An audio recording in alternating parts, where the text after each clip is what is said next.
Sacha Lopez, bonjour, merci d'être avec nous. Vous êtes le cofondateur du WorkLab avec David Lemel, votre fidèle compagnon de route. C'est quoi votre définition du changement, Sacha ? Alors le changement, on en parle beaucoup. Je pense qu'aujourd'hui, il y a quand même un vrai mouvement qui se crée autour. Il y a une vraie appétence, en tout cas, de faire les choses différemment dans les organisations, dans les entreprises, de mettre de l'humain. Alors c'est un peu voilà, galvaudé, non peut-être. On en parle beaucoup, mais n'empêche que nous, on le vit tous les jours. Et cette volonté vraiment de changer un peu les organisations, de sortir de ce modèle très hiérarchique dans lequel finalement on arrive à un épuisement des salariés. Il y a une vraie appétence pour changer ça. Et alors j'oserais dire que même il y a une vraie appétence dans l'Ouest. Nous, on travaille pas mal. Grâce au blog, on arrive à avoir des clients un peu partout en France. Et moi, je trouve que quand même, on a une vraie sensibilité autour de ces sujets-là, dans l'Ouest particulièrement. Bon, ça veut dire quoi ? Il y a un écosystème qui est plutôt favorable, un alignement des planètes entre les acteurs comme vous et les décideurs qui ont compris qu'il fallait bouger ?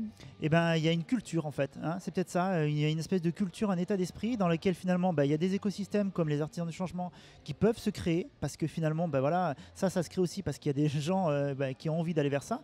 Et puis quelque part aussi il y a le pendant, c'est-à-dire chez nos clients, il y a aussi cette volonté de changer les choses, alors de faire des choses, ils font des choses tout seuls mais ils se font accompagner et finalement il y a cet écosystème vertueux qui nous tire tous vers le haut et qui nous amène à faire des choses de plus en plus intéressantes. Et voilà, aujourd'hui, dans cet événement-là, les règles de comptoir, tous les retours d'expérience qu'on peut avoir de clients qu'on a pu accompagner, ça c'est hyper intéressant, c'est enrichissant de voir que cette dynamique-là, on arrive quand même aujourd'hui à avoir des résultats qui commencent à être visibles.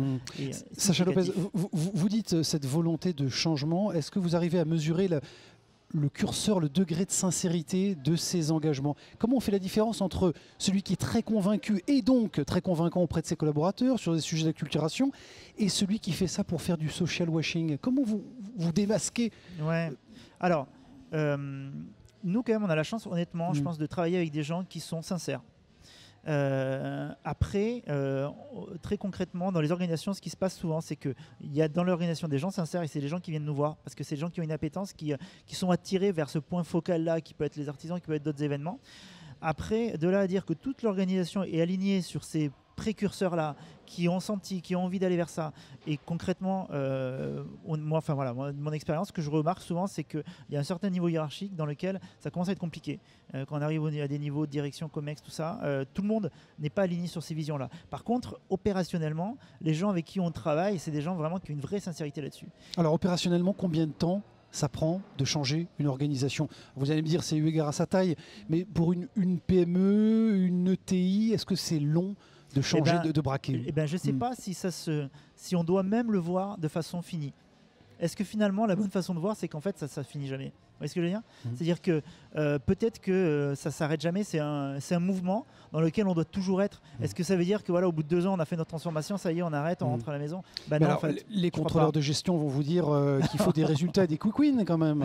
Oui, tout à fait, mais finalement, je pense qu'il n'y a pas de fin. Enfin, moi, je pense que ce qu'on doit initier, c'est un mouvement, c'est pas un processus qui se termine, un projet. Vous voyez ce que je veux dire? C'est-à-dire que je pense qu'à partir du moment où on a cette appétence-là pour se dire, voilà, on a des choses nouvelles, on a des choses plus efficaces, plus humaines, qui nous permettent de transformer les choses, ça ne s'arrête pas en fait, parce que dans 2 ans, effectivement, peut-être que ce sera plus exactement les mêmes modalités, le même vocabulaire, mais le changement, ça se perpétue. Il y aura forcément de nouvelles choses à apprendre, il y aura forcément de nouvelles directions sur lesquelles aller. Donc je pense que ça ne se finit pas vraiment. Sacha Lopez, avec David Lemel, vous êtes un artisan du changement. Qu'est-ce que vous attendez concrètement? Quelles sont vos ambitions pour cette 5e édition de la Fabrique? Alors, la Fabrique, pour nous, c'est un super moment d'échange, de partage avec des pairs, des gens qui font comme nous, avec des clients aussi, enfin des gens qu'on peut accompagner. Et c'est aussi très concrètement une façon de voir, parce qu'à travers ces retours d'expérience, ces choses-là, de voir ce qui se passe derrière. Nous, dans notre métier, on accompagne beaucoup autour d'ateliers, de formations. C'est des interventions qui sont assez ponctuelles. Et on a assez peu de services après-vente, c'est-à-dire qu'on accompagne, on forme les gens et après on les laisse. Et on espère, on croise les doigts pour qu'ils mettent en place des choses et tout. Et ce genre de moment-là aussi, c'est une façon de voir ce qui se passe derrière, que les gens, 1 an, 2 ans après, ils reviennent, on se retrouve, il y a ce rendez-vous-là dans lequel on peut savoir un peu ce qui s'est passé derrière, et ça c'est toujours intéressant. Dont acte. Merci beaucoup Sacha Lopez et je vous souhaite une très belle 5e édition de la Fabrique du Changement. Merci.